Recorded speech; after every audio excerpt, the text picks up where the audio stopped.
DPD Front Betawi Bersatu. Oh, Front Betawi Bersatu. Bang Edi, ini kantor barunya Bang Edi ya? Oh iya. Oh iya. Oh iya. Ini anak saya, Arilia Diga Esa, anak saya ini.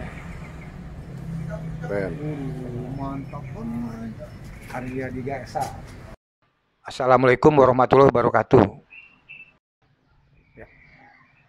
Menyikapi masalah waduk Sunter. Sorry, saya buka dulu. Kepala Dinas SDA ini yang punya tupoksi untuk mengatasi waduk Sunter itu jelas-jelas dan benar-benar mereka tuh punya tanggung jawab besar. Tidak ada penyimpangan dan apalagi di pelintir-pelintir.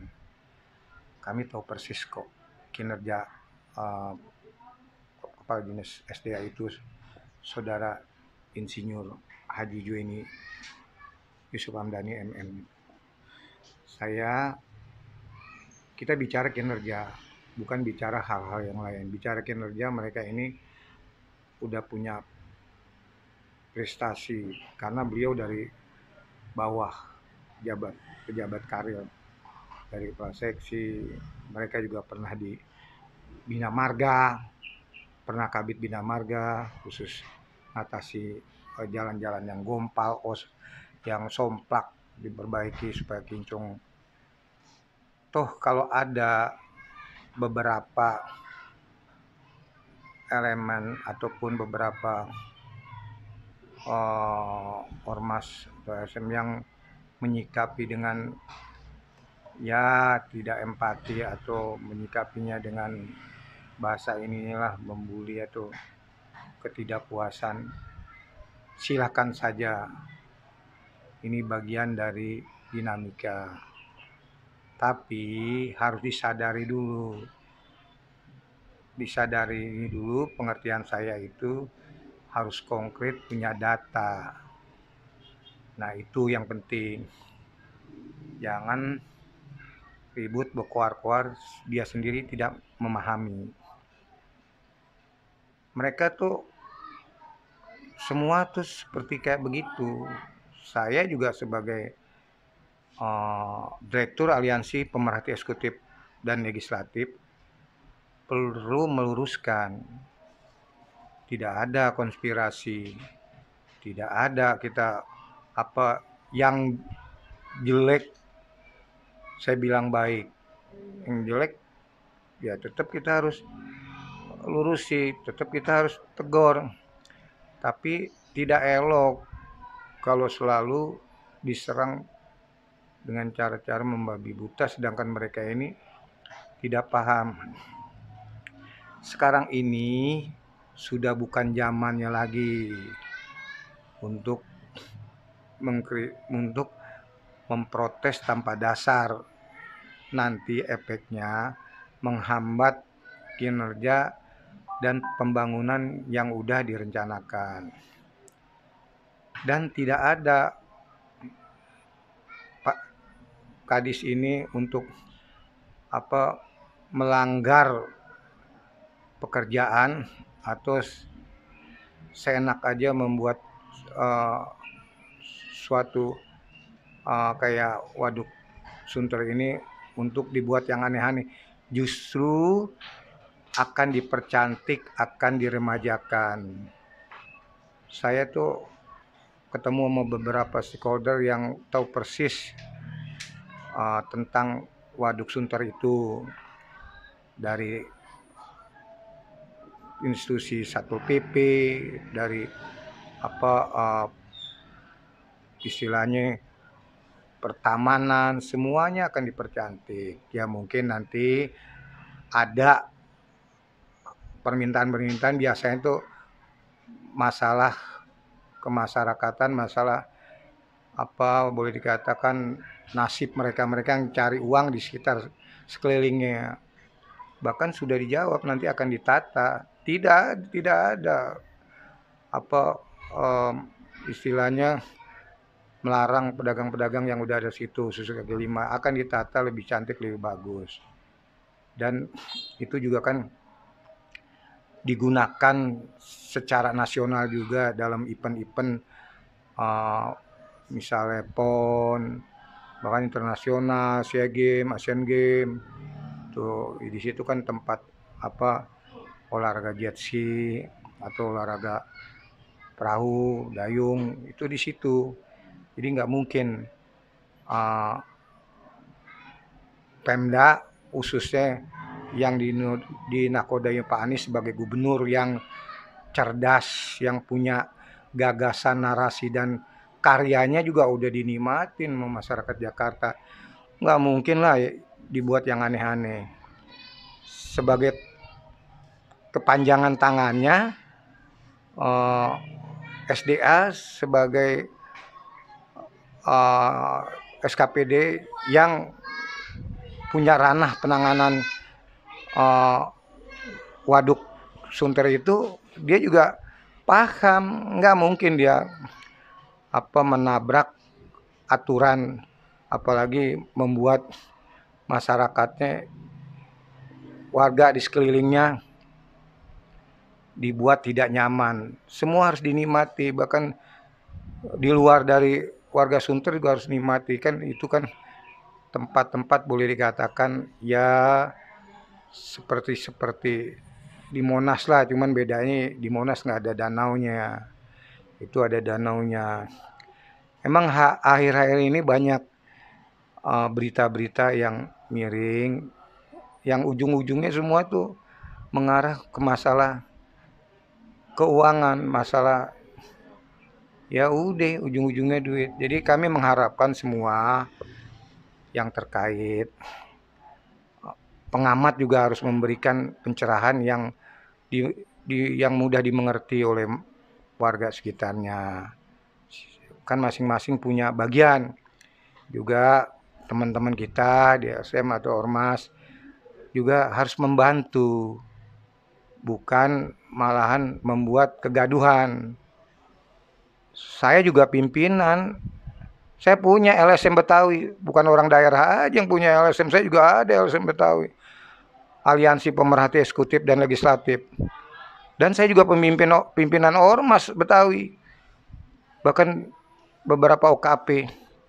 Udah paham lah saya permainan-permainan yang ada.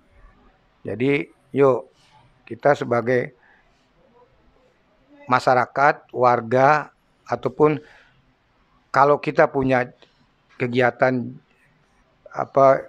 di Ormas, ya kita harus saling membantu, saling memahami, tapi bukan jadi kompor, selalu cari gorengan, digoreng-goreng, jangan. Mereka ngerti kok, kepala dinas itu tidak mungkin dia tuh bekerja, istilah Jawanya seenak dewinya aja. Dia punya pemimpinnya itu Pak Anies sebagai gubernur DKI Jakarta yang cerdas. Dia nggak mungkin dia tidak loyal, dia nggak mungkin istilahnya mengekangi pimpinan. Dia sangat boleh dikatakan mereka benar-benar selalu setiap menjalankan tugas dia selalu minta arahan. Jadi walaupun dia tuh bagian dari tupoksinya, tapi dia selalu minta arahan dengan pimpinannya, yaitu Pak Gubernur. Jadi kalau ada LSM masyarakat dan seterusnya itu sah-sah aja, silakan. Cuman nggak elok lah kalau berkoar-koar, apalagi berbuat tuduhan-tuduhan yang provokasi tanpa dasar. Ini saya sih tahu persis, dia ini kinerjanya, dia kalau urusan kerjaan number one, urusan kerjaan number one. Saya tahu persis. Saya bicara bukan berdasarkan berdasarkan kertas kosong, berdasarkan catatan yang ada. Wajar kalau yang benar-benar saya harus lurusi, kalau perlu harus saya bela. Istilah bela pengertiannya dalam arti supaya orang-orang yang tidak paham jadi paham, itu supaya tahu. Dan dia satu-satunya anak Betawi yang punya tanggung jawab besar. Parameternya, kalau anak Betawi itu nggak neko-neko, nggak ngeyel, apalagi urusan masalah kerjaan. Dia tuh takut sama dosa, sesuai dengan amanat dari orang tuanya. Apalagi dia kalau sampai masuk neraka. Ya emang ada beberapa istilah pejabat Betawi yang juga keserempet. Itu kan mereka kan istilahnya karena mungkin ya tidak tahan, itu kan oknum aja. Tapi yang jelas secara global, secara kolektif, jaranglah pejabat Betawi yang aneh-aneh. Ini real, bukti, dan nyata. Jadi semuanya itu kembali lagi ke diri kita. Ketika mereka dipercaya menduduki jabatan itu kan disumpah. Dilantik itu kan disumpah sesuai agama masing-masing. Kalau ada tuh yang dia langgar, mereka juga berpikir. Ini saya bicara lagi supaya jelas. Ini saya simpulkan, ini masalah kerjaan loh. Jangan dipolitisir atau diarahkan ke hal yang lain. Ini masalah kerjaan. Kerjaan saya bisa berkomentar atau garansi dia itu emang kalau buat pekerja, saya tahu karena saya kenal beliau dari kepala seksi, naik berikut sampai dia jadi kepala dinas SDA, bahkan prosesinya pun saya tahu persis. Kalau masalah kerjaan, dia tuh jabanin mau malam, mau subuh, mau hujan, dijabanin. Karena mereka ini kan jelas lingkungannya, artinya lingkungan keluarganya. Parameternya bisa kita pegang. Karena dia juga kan anak seorang kiai besar di daerah Mampang. Itu referensi juga. Jadi nggak mungkin lah. Kan yang utama kekuatan religi dulu, kekuatan agama, ibadah, iman. Jadi itu ukuran daripada yang kosong sekali. Karena itu masing-masing harus bersinergi. Ketika pejabat itu, baik eksekutif dan legislatif itu orang yang intelek, tapi kalau mereka intelek pengertiannya pendidikannya tinggi ya, tapi kalau mereka tidak diimbangi dengan pengetahuan agama, mereka juga akan menjomplang. Sebaliknya, ketika mereka ngerti ahli ibadah, tapi mereka juga tidak paham secara umum, intelektual atau masalah moral atau masalah boleh dikatakan lingkungan, mereka juga sama jomplang. Kan udah terlihat kan, banyak yang terjerat masalah-masalah jabatan yang korupsi kan. Mereka itu bukan orang-orang bodoh, orang-orang pintar semua. karena imannya kosong, ya itu seperti kayak gitu. Nah, kembali lagi ke masalah kepala dinas sumber daya air ini, yang saya lihat, bukan katanya, yang saya lihat, mereka tuh sangat kooperatif dalam menangani masalah drainase, apalagi kemarin yang belum lama ini masalah banjir. Itu kan kalau mereka udah istilahnya udah benar-benar mereka peduli, itu kan bagian dari tanggung jawab juga, daripada ketika terjadi dia cuci tangan, ngeles, apalagi baru-baru turun ke lapangan. Dia tidak, selalu ada. Di mana kunjungan ke tempat banjir-banjir ada pimpinan Pak Gubernur, selalu dia mendampinginya. Saya rasa setiap manusia tuh ataupun pejabat yang ada di lingkungan Pemprov DKI masing-masing punya min plusnya lah. Tapi mudah-mudahan plus yang banyak gitu. Biasa itu. Kalau pejabat tuh biasa. Dan biasa juga kalau pejabat ada yang kritisi, bahkan dengan hanteman-hanteman bertubi-tubi, itu biasa. Yang penting kembali lagi ke diri kita, terutama mental, dan kita yakin kalau kita benar menjalankan tugas, udah selesai. Allah pasti kan juga mendampinginya. Bahkan mungkin Allah pun pasti kan akan mencari jalan untuk dia, jalan untuk kemudahan dalam hal masalah kerjaan. Patokannya yang di atas. Jadi nggak ada istilahnya seenaknya